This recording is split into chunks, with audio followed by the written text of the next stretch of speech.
வணக்கம். புன்னகை 24/7 இன்று நம்மோடு நேர்காணலில் இணைந்திருப்பவர் பத்திரிகையாளர் திரு தமிழா பாண்டியன் அவர்கள். வணக்கம் சார். வணக்கம். இன்றைக்கு முக்கியமாக ராகுல் காந்தி ஒரு சமூக நீதி போராளியாக உருவெடுத்திருக்கிறார். பாராளுமன்றத்தையே கலக்கிட்டு இருக்கிறாரு.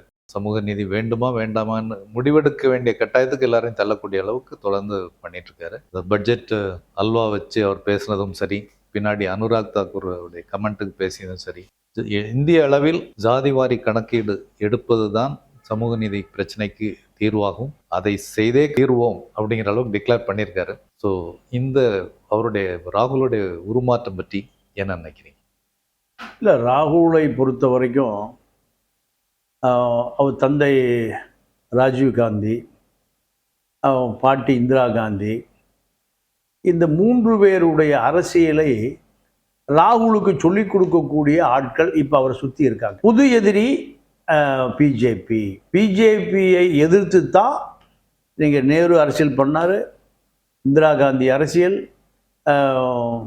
ராஜீவுடைய மரணம், இந்திரா காந்தி மரணம், இப்போ இத்தனை விஷயங்கள் அவருக்கு சொல்லப்பட்டதுக்கு பின்னாடி நீங்கள் ப்ராக்டிக்கலாக நிறைய விஷயத்தை அவர் தெரிந்து கொள்வதற்கான வாய்ப்பு இப்போ அவர் அரசியலுக்கு வந்த பிறகே நடக்குது. அவர் நாடாளுமன்ற உறுப்பினராக இருந்தபொழுது வயநாடு தொகுதி அவசரமாக அவரை பதவி நீக்கம் செய்யப்பட்டு தேர்தல் ஆணையம் அங்கே உடனே தேர்தல் ஆணையம் அறிவிக்குது. அப்போது இந்தியாவில் ஒரு மிகப்பெரிய ஒரு கட்சி, ஒரு அரசியல் பாரம்பரியம், காங்கிரசினுடைய குடும்பத்தைச் சேர்ந்த ராகுலுக்கே இவ்வளவு நெருக்கடினா மற்றவர்கள் அரசியல் பண்ண முடியாமல் புறக்கணிக்கப்படுவதை நேரடியாக பார்க்குறாரு. வீடு காலி பண்ணப்படுது, எம்பி குவார்டர்ஸ், இவ்வளவு அவசரப்பட வேண்டிய அவசரம் பண்ண தேர்தல் ஆணையம் அவருடைய கட்டுப்பாட்டில் இருக்கு, நாடாளுமன்றம், சபாநாயகர், இப்படி பல விஷயங்கள் மரபுகளை மீறுகிற பொழுது இந்த அரசியலை விட்டு விலக முடியாது. நீங்கள் வெளிநாடுகளில் இருக்கக்கூடிய அந்த ஏஜென்சிகள், ஹிண்டன்ஸ்பர்க் அவன் சொல்கிறான், இங்கே முழுக்க ஊழல். சாதாரண நபராக இருந்த அதானி நம்பர் 1 கோடீஸ்வரன் 15 லட்சம் கோடி அளவுக்கு வளர்ந்துருக்காருன்னா அத்தனையும் செல் கம்பெனிகள். பிரதமர் அலுவலகமே அவருக்கு உதவி செய்யுதுன்னு சொல்கிறத ராகுல் பார்க்குறாரு. அவருக்கு அரசியல் ஆர்வமே இல்லை. ஒரு 10 ஆண்டுகளுக்கு முன்பு வரை தாய் அரசியல் பண்ணட்டும், யாரோ ஒருத்தர் அரசியல் பண்ணட்டும், ஆனால் வலிந்து அரசியல் அவர் மீது திணிக்கப்படுகிறது. திணிக்கப்பட்ட பொழுது நீங்கள்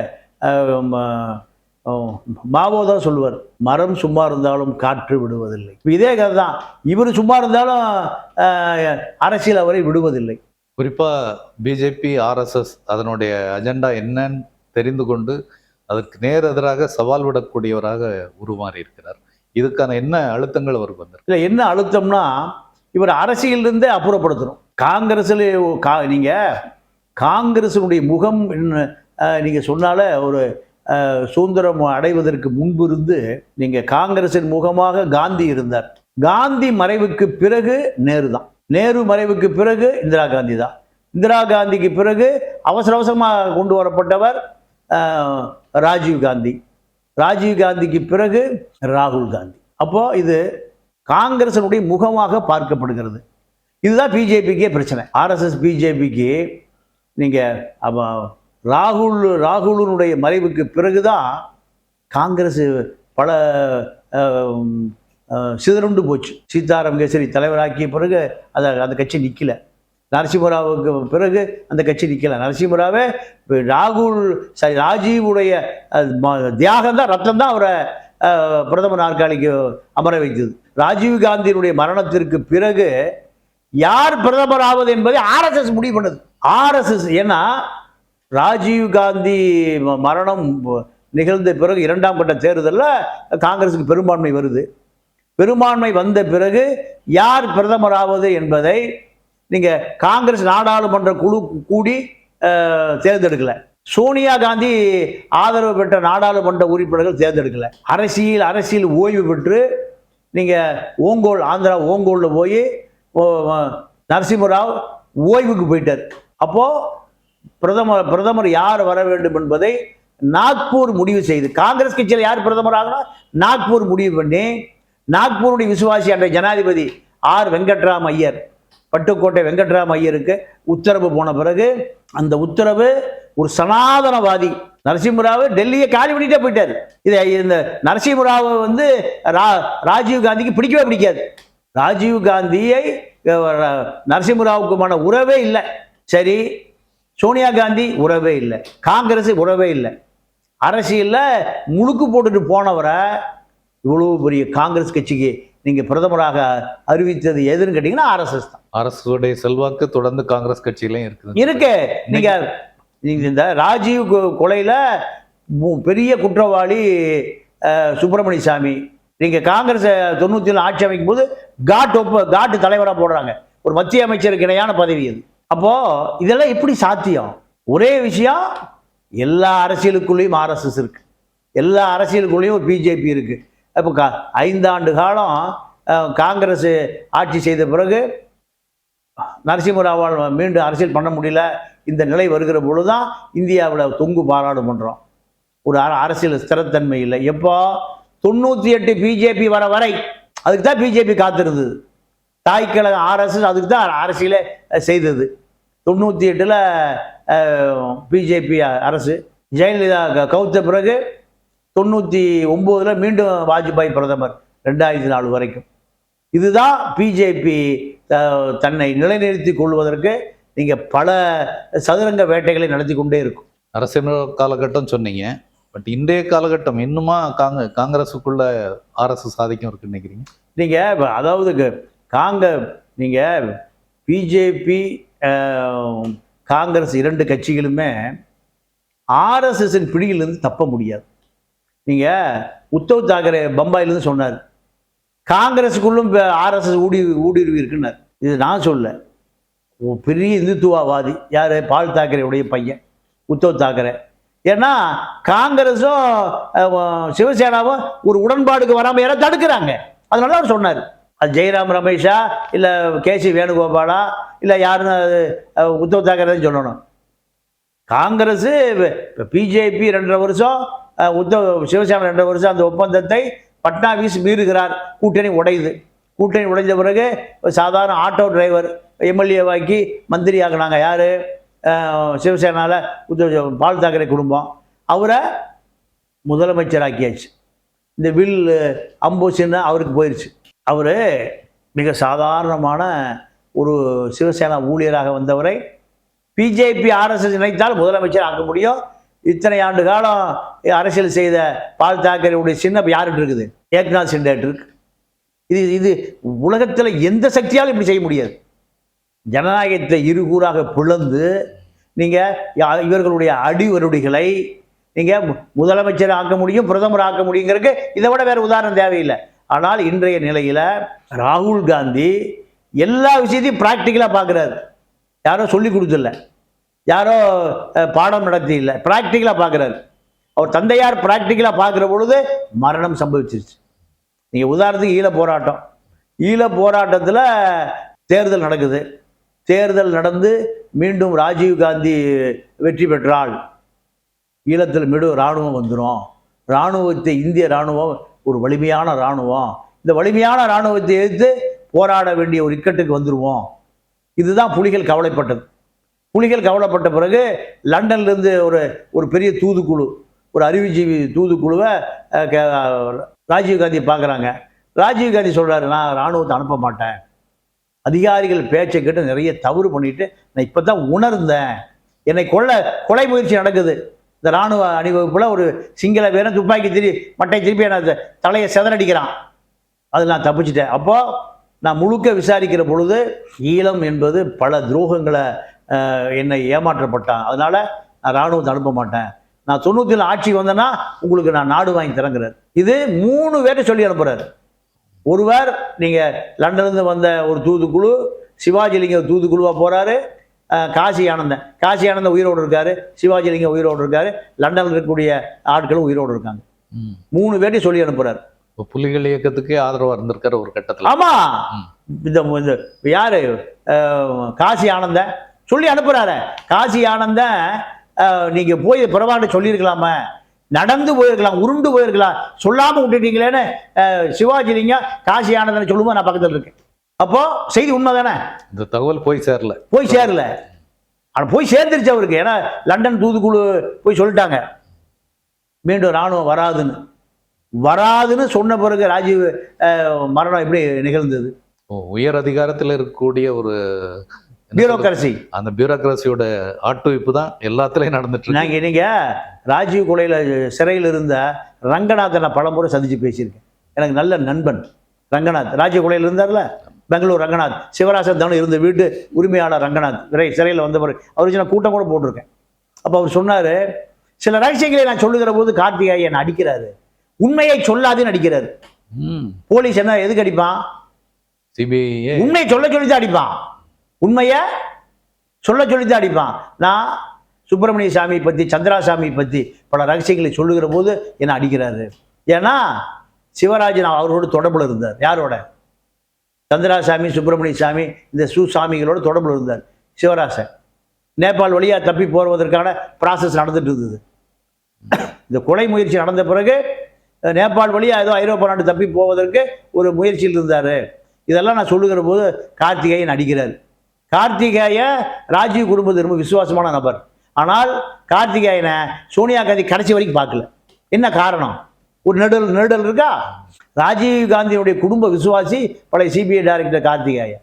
அந்த கார்த்திகேய ராஜீவ் காந்தி குடும்பம் கடைசி வரை திரும்பி துரோகின்னு சொல்லிட்டாங்க. உண்மை எங்க இருக்குன்னு பிரியங்கா காந்தி வேலூர் ஜெயிலுக்கு வருது. யாரை கேட்கறதுக்கு? நளினியை பார்க்கறதுக்கு. யாரா இவருக்கு தெரியாதா? கார்த்திகேயனுக்கு தெரியாதா? உங்க குடும்ப விசுவாசி, இந்த கொலை உண்மையை கண்டுபிடிப்பதற்கான நியமிக்கப்பட்ட ஒரு விசுவாசிக்கு தெரியாம அந்த எங்க வருது? வேலூர் சிறைக்கு வருது. இதை விட இன்னொரு விஷயம் ரங்கநாத் என்கிட்ட சொன்னார்.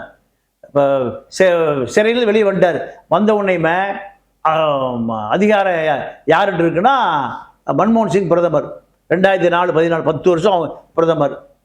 அப்போ இவர்களுக்கு பாதுகாப்பு படை அந்த ஐஜி அவர் பின்னால் சிபிஐ டைரக்டராக வந்தார்.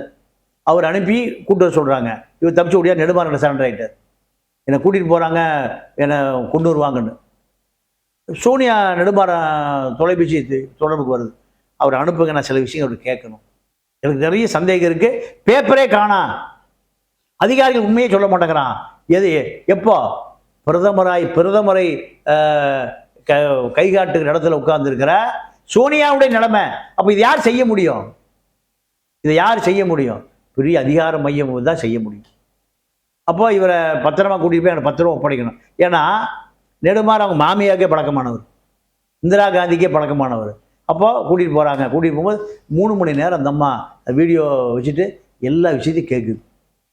கேட்க அந்த அம்மா நிறுத்திட்டு போய் வேர்த்து ரங்கநாத் சொன்ன ஸ்டேட்மெண்ட் உள்ளே போய் தண்ணியை குடிச்சிட்டு மாத்திரையை போட்டு வருது அந்த அம்மா. இவ்வளோ விஷயங்கள் அப்போ நடந்திருக்குன்னு பாருங்க. அப்போ இது எப்படி ஒரு ஜனநாயக நாடாக ஏற்றுக்க முடியும்? இது எப்படி ஒரு புலனாய்வு அமைப்பு சுதந்திரமாக செயல்படுவதாக நம்ம இதை நம்ப முடியும்? இப்போ இவ்வளோ விஷயங்களுக்குள்ள மறைந்து கிடக்கு. ஜெயின் கமிஷன் இந்த கொலை குற்றத்தை விசாரித்த ஜெயின் கமிஷனை அவர் சாவே மர்மமாக செத்து போகிறார. பல முறை சொல்கிறார், இது வேலுச்சாமன் சொல்கிறார், இவர் இந்த வழக்கின் போக்கை திசை திருப்புகிறார் சுப்பிரமணிய சாமி. பல முறை சொல்கிறார். யார்? ஜெயின் கமிஷன். சுப்பிரமணிய சாமி கூண்டில் ஏற்றி திருச்சி வேலுச்சாமி கேள்வி கேட்குறாரு. நான் உங்களுக்கு வளமையாக 10 மணிக்கு ஃபோன் பண்ணுவேன், அந்த கட்சியினுடைய தலைவர் நீங்கள், பொதுச் செயலாளர் நான், 10 மணிக்கு 2 பேரும் அரசியல் பேசுவோம். நான் ஒரு நாள் ஃபோன் அடிக்கும்போது 10-15க்கு ராஜீவ் கொலை நடக்குது ஸ்ரீபெரும்பூரில். 10 மணிக்கு நான் எஸ்டடி போது எப்பவுமே பேசுவேன். அன்னைக்கு பேசுகிற பொழுது 10 மணிக்கு ராஜீவ் காந்தி இறந்துட்டானா, அதுதான் சொல்ல வரேன்னு நீங்கள் எப்படி கேட்குறீங்க? 15 நிமிஷம் உங்களுக்கு எப்படி தெரியும்னு கேட்குறாரு. சுப்பிரமணிய சாமிக்கு வேர்த்து கொட்டு உடம்புலாம் நனைவு. அப்போ இந்த சக்தி யார்? இது பின்னாடி ஏதோ ஒரு சக்தி இருக்காங்க. அந்த சக்தி யார் என்பது இன்று வரை தெரியல. இப்போ இந்த கதை பூரா யாருக்கு தெரியுது? ராகுலுக்கு தெரியுது. அதனால டாப் பியூரோக்ரசி ஒரு குறிப்பிட்ட மேல் ஜாதிட்ட இருக்கக்கூடாதுன்ற ஒரு அதுதான் பிராக்டிக்கலா பாக்குறாரு. சூதுவாது இல்லாத இளைஞன், அரசியல் கமிட்மெண்ட் கிடையாது. அம்பானி தேவையில்லை, டாடா தேவையில்லை, பிர்லா தேவையில்லை, அதானி தேவையில்லை. அரசியல் முழுசா மக்களுக்கு போய் சேரணும்னு நினைக்கிறார். பியூரோக்ரசியை உடைக்கவே முடியல. அப்ப அதனாலதான் சாதிவாரி கணக்கெடுப்பு நடந்தே தீர்னு இவ்வளவு அழுத்துவதற்கு காரணம் அவங்க பாட்டி பட்ட கஷ்டம் தெரியும் அவருக்கு. பாட்டி நீங்கள் ஆர்எஸ்எஸ் ஒத்துழைக்க மறுக்குது. அப்போ இதெல்லாமே செவி வழி செய்தியாக ராகுலுக்கு போகிற பொழுது ராகுல் இதை உடைக்கணும்னு நினைக்கிறார்.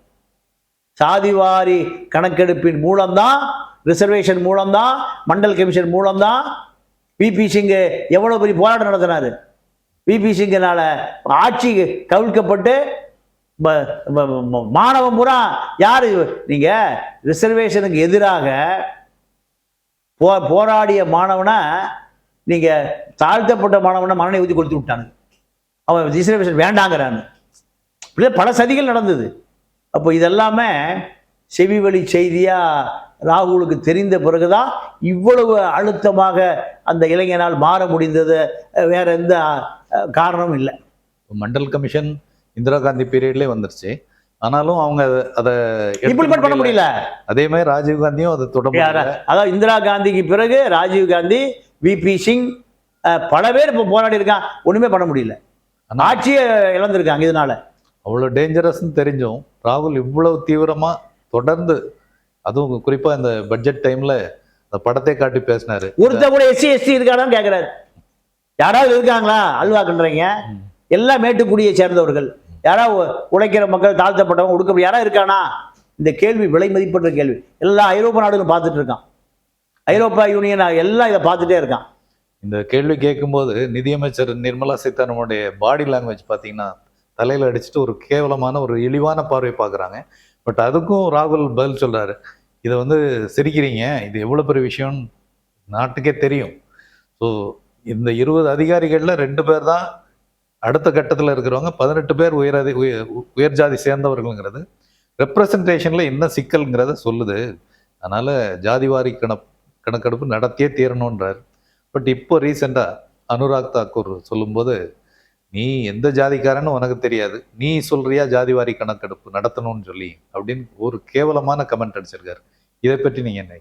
இல்லை, அதாவது இதுதான் இந்த மேட்டுக்குடி திமிர் என்பது. மேட்டுக்குடி திமிர் என்பது அதாவது நீங்கள் இதை நம்ம உளவியல் ரீதியாக தான் பார்க்கணுமே தவிர உடல் ரீதியாக பார்க்க முடியாது. நீங்கள் மனிதனை பொறுத்த வரைக்கும் மரபு சார்ந்த எந்த மனிதனும் சாதி என்பது திணிக்கப்பட்டது தான். 1000 வருடங்களுக்கு முன்பு நீங்கள் சேர சோழ பாண்டியன் இருக்கிற பொழுது சாதியே இல்லை. 5 லட்சம் இராணுவத்தை வச்சுருந்தவன் ராஜராஜ சோழன். கங்கை உலகத்தையே சுற்றி வந்தான். 5 லட்சம் இராணுவத்தில் நீங்கள் 2.5 லட்சம் பேர் கடல் போர்லேயே கழிச்சிருக்கான். ராஜராஜ சோழன் மகன் ராஜேந்திர சோழன் இந்துமா கடலையே கட்டுப்படுத்தியிருக்கான். சீன கப்பலும் கிரேக்க கப்பலும் அவனை கேட்டு தான் போகணும். அப்போது இத்தனை சாதி இருந்தால் இந்த 2 லட்சம் பேரை கூட்டிகிட்டு 10 ஆண்டு கால கடல் போரை எப்படி அவன் நடத்திருக்க முடியும்? நீ தொடாத, நான் தொடாத, நீ செஞ்சால் நான் சாப்பிட மாட்டேன். அப்போ 1000 வருடங்களுக்கு முன்பு சாதி கட்டமைப்பே கிடையாது. சாதி கட்டமைப்பு எப்போ வருதுன்னு கேட்டிங்கன்னா, இந்த அனுராக் தாக்கூருடைய தாத்தா என்ன பண்ணுறான்னு கேட்டிங்கன்னா, அவனுங்க எப்போ இந்தியாவுக்குள்ள விஜயநகர பேரரசு வருகிற பொழுதுதான் சாதி கட்டமைப்பு தலைவிரிச்சாடுது. முகலாயர் காலத்திலையும் பண்ண முடியல, கில்ஜிகள் காலத்திலையும் பண்ண முடியல. அவனுக்கு சாதினாலே தெரியாது. நீங்கள் இந்த மக்களை எந்த சட்டத்தின் அடிப்படையில் ஆள்வது, அவனுக்கு ஒரு சந்தேகம் வருது. யாருக்கு? நீங்கள் சேர சோழ பாண்டியனுடைய வரலாறு 1000 வருஷத்துக்கு முந்தைய அழிஞ்சு போகுது. சாதி கட்டமைப்பு வராமல் பார்த்து கொண்டான். அதன் பிறகு நீங்கள் இந்த சனாதனவாதிகள், மேட்டுக்குடி பார்ப்பனர்கள் தான் சாதியை துணிச்சா அவனு முடிவு பண்ணான். விஜயநகர பேரரசு காலத்தில் தான் நீங்கள் நிலங்கள் முழுக்க பிடுங்கப்படுது. இவனை பூரா அகதியாக்குறான். அகதியாக்கி இவனை ஏதாவது ஒரு சட்டத்தின் அடிப்படையில், இந்து மத சட்டத்தின் அடிப்படையில் இவனை அடிமையாக்கணும். அடிமையாக்கினா தான் நம்முடைய கொள்கை அவன் ஏற்றுக்குவான். இதுதான் ஒரு 700-800 வருடங்களுக்கு முன்பு தான் அனுராக் தாக்கூருடைய தாத்தா பாட்டம் பூட்டியெல்லாம் இந்த மக்களை அடிமைப்படுத்தியது, கலாச்சார ரீதியாக அடிமைப்படுத்தியது. அதுக்கு பின்னாடி தான் சாதியே வருது. அதற்கு முன்பு சாதியே கிடையாது. அப்போது சாதியை உருவாக்கியவர் அவர்கள் தான். இப்போ அவர்களை சாதிவாரி கணக்கெடுப்பு வேண்டாங்கிறான். ஏன்? அவர்கள் சாதி எவ்வளோ பேருக்குன்னு தெரிஞ்சு போயிடும். எத்தனை பேர் வேலையில் இருக்கான்னு தெரிஞ்சு போயிடும். எத்தனை பேர் அதிகாரத்தில் இருக்கான்னு தெரிஞ்சு போயிடும். இதுதான் இப்போ அவனுக்கான பெரிய சிக்கல். அந்த சிக்கலை வரவிடாமல் தடுப்பதற்காகத்தான் இவ்வளோ காலம் போராடுறான். ஏறக்குறைய 100 ஆண்டு காலம் ஜனநாயகம் வந்த பிறகு நடந்த போராட்டத்திலே பெரிய போராட்டமே இந்த ரிசர்வேஷன் போராட்டம் தான். இங்க பெரியார், அங்க அம்பேத்கர், 2 பேருடைய முழு நேர வேலையே இதுதான். சாதிவாரி கணக்கெடுப்பு நடத்தவே கூடாது என்ற ஒரு பார்வையோட மோடியும் சரி, நிர்மலா சீதாராமனும் சரி, அனுராக் தாக்கூர் இவங்களுடைய பேச்சு, உடல் மொழி எல்லாம் கூடவே கூடாதுன்ற ஒரு நிலை இருக்கு. ஆனா அவர்களோடு கூட்டணியில் இருக்கிற பாமக இன்றைக்கு அகில இந்திய ஜாதிவாரி கணக்கெடுப்பு பற்றியே பேசாம தமிழ்நாட்டில் நடத்தியே தீரணும், அதுக்காக அண்டம் கெடுகளுக்கும் போராட்டம்லாம் பேசுறாரு. இந்த பார்வை பற்றி நீங்க என்ன நினைக்கிறீங்க? இல்லை, ராமதாஸை பொறுத்தவரை ராமதாஸ் உண்மையாகவே ஒரு இட ஒதுக்கீடு போராளி. எது வரைக்கும்னா 98 வாழப்பாடியோடு சேர்ந்து பாஜகவில் சேர்றாருல அது வரை. நீங்கள் ஒரு வார கால சாலை மறியல், ஒரு நாள் சாலை மறியல், இப்படி பல சாலை மறியல்களை நடத்தி தான் மத்திய அரசாங்க ரிசர்வேஷனில் 2, மாநிலத்தில் 20. இது அவருக்கான அடையாளம். ஆனால் 98 வாழப்பாடி கொண்டு போய் பிஜேபியில் சேர்த்துறாரு. சேர்த்திய பிறகுதான் நீங்கள் அகில இந்திய கார்ப்பரேட்டுகளோடு அவர் கைகோர்க்கிறார். கைகோர்த்த பிறகு அவருடைய நிலைமை சாதாரண மருத்துவராக இருந்த டாக்டர் ராமதாஸ் இப்போ அவர் ஒரு பெரிய கார்ப்பரேட்டு கட்சியினுடைய தலைவர். அவர் ஒரு கார்ப்பரேட்டு எம்டி. அப்போ இவர்களுக்கு இடஒதுக்கீடு பற்றி பேசுவது என்பதை தன்னை தக்க வைத்துக் கொள்வதற்காக நீங்கள் வன்னியர் மக்களுக்கு ரிசர்வேஷனை, வன்னியருங்கிற ஒரு அடையாளத்தை கொடுத்த ராமதாஸ் இன்னைக்கு அதே வன்னியர் பெல்ட்டை தான் 29 சட்டமன்ற உறுப்பினர்களை விருத்தாச்சலத்தில், ரிஷிவந்தியத்தில் ஜெயிச்சு விஜயகாந்த் வன்னியர் பெல்ட்டுக்குள்ளேயே நீங்கள் அந்நியர் அரசியல் பண்ணார். அப்போ ராமதாஸுடைய செல்வாக்கு நீங்கள் செவஞ்சு போச்சு. 1998க்கு முன்பு, 98க்கு பின்பு 2ஆக பிரிச்சிடலாம் பாமகவினுடைய அரசியல் வளர்ச்சியை. இன்று நிலைமையில் நீங்கள் என்எல்சி போராட்டம், என்எல்சியில் நிலம் கொடுத்தவர்கள் பூரா வன்னியர் மக்கள் தான். என்எல்சிக்கு நிலம் கொடுத்தவர்கள் அவர்களுக்கு இழப்பீடு கிடைக்கல, வீட்டுக்கு ஒருத்தனுக்கு வேலை கிடைக்கல, மீண்டும் இருக்கிற நிலமெல்லாம் அபகரிக்கப்படுகிறது, அதற்கு அவனுக்கு பணம் கொடுக்கல. இவ்வளோ பிரச்சனை இருக்கிற பொழுது சண்முக நிலக்கரித்துறை அமைச்சராக ஆகிறார். அவராகி அவர் கட்சி ஓட்டு போட்ட மக்கள் ஒன்றுமே பண்ணல. இதை அந்த மக்கள் பார்க்குறாங்கல்ல. பார்த்த பிறகு நீங்கள் வன்னியர் ஓட்டு அந்நியர் கிளைங்கிற அரசியல்லாம் போய் விஜயகாந்த் ஜெயிக்கிறாரு. பாமக வன்னியராக இருந்தால் திமுக வன்னியர், திமுக வன்னியர், அதிமுக வன்னியர். இப்போ ராமதாஸை ஒரு கட்சி, ஒரு அரசியல், அதை தாண்டி அண்டம் கிடுகிருக்கும் போராட்டமெல்லாம் நீங்கள் 98க்கு முன்பு தான். இப்போ ஏறக்குறைய 26 வருஷம் ஆகிப்போச்சு. 26 வருடம் ஆன பிறகு அந்த அன்னைக்கு இளைஞனாக இருந்த பூரா இன்னைக்கு முதியவன் ஆகிட்டான். ஐயாவுக்கே 86 வயசாச்சு. இப்போ 86 வயசில் எப்படி அண்டம் கிடுகிடுக்கும்? அன்புமணி தான் இப்போ அந்த கட்சி தலைமை தாங்கணும். அன்புமணி ராத்திரியில் அதிமுக கூட்டணி, காலையில் விடிந்த பிறகு பாஜக கூட்டணி. இதை எந்த தொண்டனும் ஏற்றுக்கலையே, எந்த தொண்டனும் ஏற்றுக்கல. அப்போ இந்த போராட்டம் என்பது பாஜகவுக்கு எதிராக பண்ண வேண்டிய போராட்டம். சாதிவாரி இட ஒதுக்கீடுங்கிறது அட்டவணை 9 பதிவு பண்ணணும். ராமதாஸுக்கு அன்புமணி தெரியாதா? மாநில அரசாங்கத்தில் சட்டசபையில் தீர்மானம் போடணும், டெல்லி பார்லிமெண்ட்ல தீர்மானம் போடணும். 2 தீர்மானங்கள் எடுத்து கொண்டு போய் அட்டவணை 9 சேர்க்கணும். சேர்த்த பிறகுதான் சட்டமாகும். எப்படி தெரியாம போகும் ராமதாஸுக்கு? நீதிமன்றத்துக்கு போனால் நீதிமன்றம் நீங்கள் இந்த சட்டத்தை 10.5 நடைமுறைப்படுத்திடுமா? 10.5க்கு 2 விஷயம் இருக்கு. தமிழ்நாடு சட்டசபை, டெல்லி பாராளுமன்றம், இவைகள் இல்லாமல் நீங்கள் நீதிமன்றத்துக்கு போனால் எப்படி? அது தெரியுமா? தெரியும். நீதிமன்றத்திற்கு போவதின் மூலம் மக்களை நாங்கள் போராடுறேன், 10.5 வாங்காமல் விட மாட்டேன். நீங்கள் மு.க. ஸ்டாலினை நீங்கள் 2ஆம் தர 3ஆம் தர மனிதனை போல பேசுகிறீங்க. நான் உன்னை பார்த்தா எனக்கு மரியாதை இல்லை. ஓட்டு போட்டவர்களுக்கும் போடாதவர்களுக்கும் அத்தனை பேருக்கு அவர் தான் முதலமைச்சர். அப்போது முதலமைச்சர் பதவி என்பது அது ஒரு தமிழ்நாட்டினுடைய அடையாளம். இதை நீங்கள் அரசியல் காழ்ப்புணர்ச்சியின் மூலம் 3ஆம் தர மனிதரை போல பேசுவது அந்த 86 வயது முதியவருக்கு உண்டான பண்பு அல்ல. இப்போ ஜாதிவாரி கணக்கெடுப்பு நடத்தியே தீர்வோம்னு சொல்லி இப்போ அனுராக் தாக்கூருக்கு பதில் சொல்லும்போது ராகுல் காந்தி சொன்ன வார்த்தைகள், நீங்கள் தனிப்பட்ட முறையில் என்ன வேணாலும் என்னை கேவலப்படுத்தலாம், எனக்கு அதை பற்றி கவலையே இல்லை, ஆனால் இந்த நாடாளுமன்றத்தில் ஒரு வாக்குறுதி கொடுக்குறேன், எக்காரணம் கொண்டும் சாதிவாரி கணக்கெடுப்பு நடத்தியே தீர்வோம், அந்த சட்டத்தை நிறைவேற்றியே தீர்வோம்னு சொல்கிறார். இவ்வளோ கான்ஃபிடென்ட்டாக அவர் சொல்கிறார்.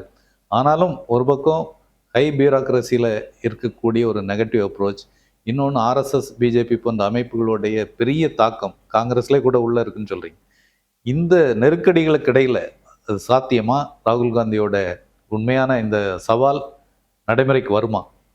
இல்லை, அந்த இளைஞனுடைய வேகத்தை பார்த்தால் நீங்கள் அவங்க அப்பாட்ட இருந்த அந்த ஒரு நேர்மை, நீங்கள் ராஜீவ் காந்தியை பல பேர் பல விமர்சனம் பண்ணலாம், ஆனால் அந்த அவர்கிட்ட உண்மை என்று பேசுகிற அந்த நேர்மை தான் அவரை மறைந்த பிறகும் வாழ வைக்குது.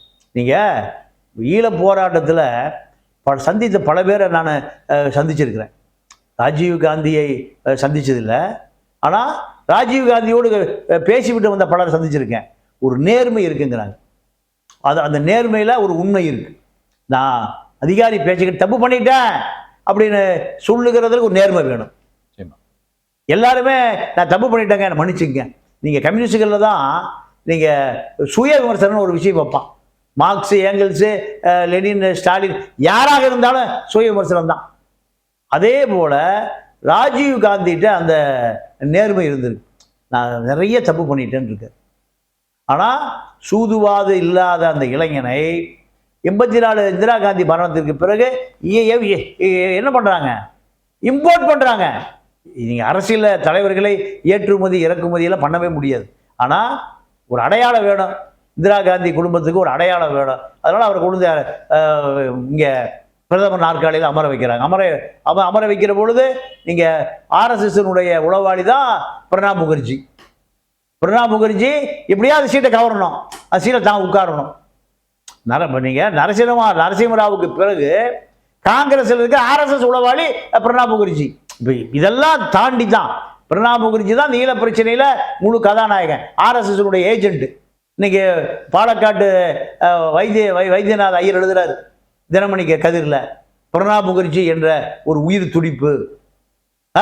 ஆர்எஸ்எஸ் பாப்பா பயலுக்கு கூட எழுதுறானுங்க. அப்போ இதை தெரிந்து கொள்ளக்கூடிய அரசியல் இங்கு இல்லை. கேரளாவில் இருக்கக்கூடிய அரசியல் இங்கு இல்லை. ராஜீவ் காந்தியுடைய நேர்மை ராகுலுக்கு இருக்குது. கண்டிப்பா கண்டிப்பா கண்டிப்பா. ஏன்னா ராஜீவ் காந்தி ஈழ போராட்டத்தில் அவருடைய அந்த உண்மையை நேரடியாக பதிவு பண்றாரு. அப்போ உண்மையா இருக்கவங்க தான் உண்மை வரும். அதே போலதான் அப்பா கேரக்டர் அப்படியே மகனுக்கு அரசியல் வேண்டாம், ஒண்ணு வேண்டாம், எவனா பாத்துங்கடா இதுதான். ஆனால் எம்ஜிஆர்கிட்ட ஒரு நேர்மை இருந்தது. ஜெயலலிதாட்ட 2011 நேர்மை வந்தது. அதிகாரமெல்லாம் கை விட்டு போயிடுச்சு அந்த மாட்டு. எம்ஜிஆர்கிட்ட மலையாளி கருணாநிதி அரசியலை எப்படி எதிர்கொள்வதுன்னு தெரியாமல் கட்சி ஆரம்பிச்சு புதுசில் பெருஞ்சித்தனாரை போய் கூப்பிட்றாரு. ஐயோ நீ வாயா, எனக்கு தமிழும் தெரியாது ஒன்று தெரியாது, மலையாளி எனக்கு காலி பண்ணிடுவாந்தாரு.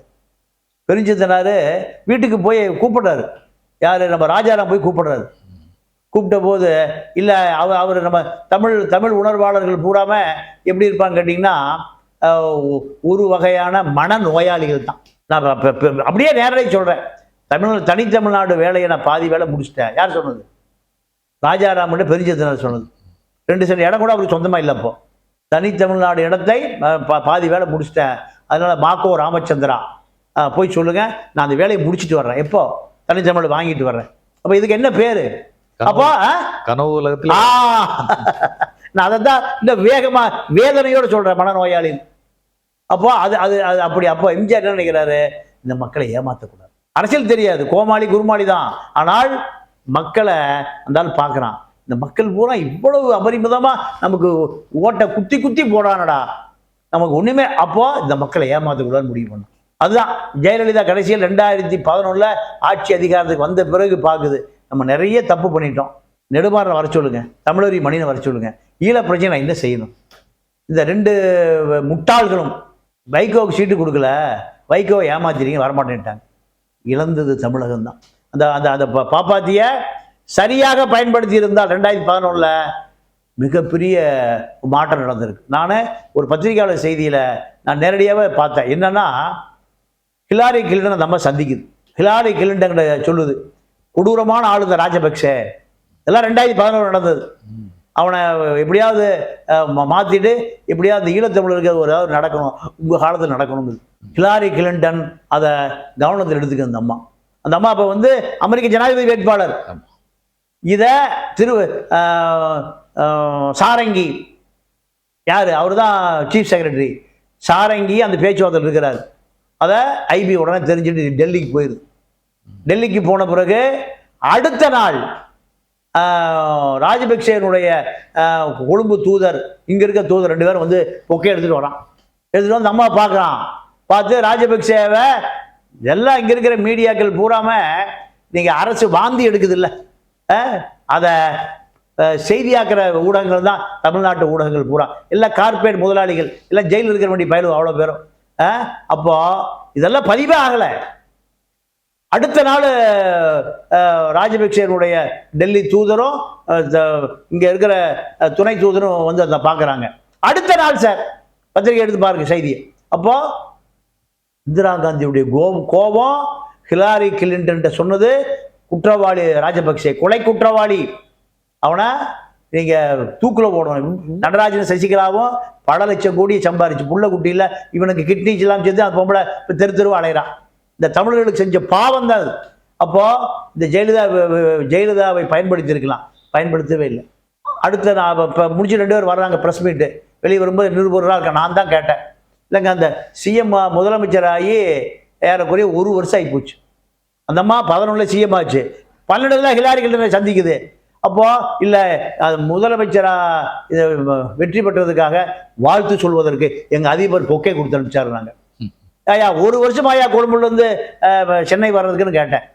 உங்கள் அதிபருக்கு 1 வருஷமா ஜெயலலிதா முதலமைச்சர் தெரியாதானே, இப்போயா பொக்கே கொடுத்தீங்க? ஹிலாரி கிளின்டன் கோவப்பட்டது ராஜபக்சே கொடூர குற்றவாளின்னு சொன்னதெல்லாம் உளவுத்துறை இந்திய ஐபி உங்களுக்கு சொல்லி நீங்கள் எடுத்து பிரஸ் மீட்டை கலைஞ்சி எடுத்து போய் ஓடிப்பிட்டானு. அப்போ ஜெயலலிதாவும் அதே போல தான், அதே நிலைமை தான் இப்போ ராகுல் காந்தி. ராகுல் காந்தியை பொறுத்த வரைக்கும் எந்த கமிட்மெண்ட்டும் இல்லை. ஜெயலலிதாவுக்கு 98 பிஜேபி ஆட்சியை கிடைத்த பிறகு ஆர்எஸ்எஸ் ஜென்ம வைரியா வச்சிருந்தது. ஜெயலலிதாவுடைய மரணம் எப்படா நடக்குன்னு இருந்தான் ஆர்எஸ்எஸ். சங்கராச்சாரியை முடிச்சு காஞ்சிபுரம் லாக்கப்ல படுக்க வச்சது. அப்போ அதே நிலைமை தான் இன்னைக்கு யாரு, ராகுல் காந்தி. ராகுல் காந்தி நடைமுறை எல்லா விஷயத்தையும் பார்க்குறாரு. யாரோ சொல்லி கொடுத்தோ, யாரோ எழுதி கொடுத்தோ இல்லை, பியூரோக்ரசி நமக்கு எதிராக இருக்கான். பியூரோக்ரசி யாரு? மேட்டுக்குடி பார்ப்பனர்கள். இவர்கள் தான் நம்மளை குடியிருக்கிற வீட்டை கூட கொடுக்குறான். வயநாடுல தேர்தலுங்கிறான், வெளிநாட்டுக்கு போன வழக்கு போடணுங்கிறான், அரசியலிருந்து அப்புறப்படுத்தணும்னு நினைக்கிறான். இத்தனை விஷயங்களும் நேரடியாக அனுபவத்தை பார்க்குறாரு, நேரடியாக சந்திக்கிறாரு. அப்போ நம்ம இல்லைன்னா இந்த கட்சி என்னாகும், தன்னுடைய தாய் என்னாவா, நம்ம அப்பா என்னானா, எல்லா கதையும் தெரிஞ்சிருக்குன்னு நினைக்கிறேன் நான். நம்ம அப்பனுடைய மரணத்துக்கு பின்னாடி என்ன நடந்தது எப்படி ஒரு மகனுக்கு தெரியாமல் இருக்கும்? அக்காக்காரி போய் நளினை ஏன் பார்த்தா, இவ்வளோ விஷயங்களும் தெரிந்த பிறகு ரைட், இந்த நாட்டினுடைய ஒட்டுமொத்த எதிரிகள் யார், இவர்கள்ட்டிருந்து அப்பாவி மக்களுக்கு அதிகாரம் போய் சேரணும்னா நம்ம என்ன பண்ணணும்? இந்த மக்கள் 140 கோடி பேரும் நம்ம குடும்பத்தை விசுவாசியாக நினைக்கிறான், காங்கிரஸில் நினைக்கிறான். காங்கிரஸ் தான் பல தலைவர்களை உருவாக்குச்சு. அப்போ நமக்கு ஒரு கடமை இருக்கிறது. அதனால அரசியல் விட்டு விலக வேண்டாம். நம்ம ஏதாவது சமூகத்துக்கு செய்தாக வேண்டும் என்கின்ற உந்துதலின் அடிப்படையில் தான் இந்த அம்பானி, அதானி, மோடி 3 பேரையும் ஒரே தட்டில் வைப்பது. நீங்க அந்த மயிலாப்பூர் மாமி அல்வா கிண்டன கதையில இதில் யாரா இருக்கானா, ரிசர்வேஷன் இருக்கா அல்வா கிண்டனதுல, இதெல்லாம் அதனுடைய வெளிப்பாடு தான். ஸோ அப்பாவுடைய நேர்மையோடும் ஒரு நடைமுறை தெளிவோடும் அவர் இருக்கான்னு சொன்னீங்க. நிறைய தகவல்கள் புதுசாக இருந்தது. ராகுல் காந்தியின் நேர்மையும் நடைமுறை அறிவும் துணிச்சலும் இந்தியாவின் எதிர்காலத்துக்கு நல்லது செய்யும் என்ற நம்பிக்கையோடு விடைபெறுகிறோம். மிக்க நன்றி. நன்றி, வணக்கம்.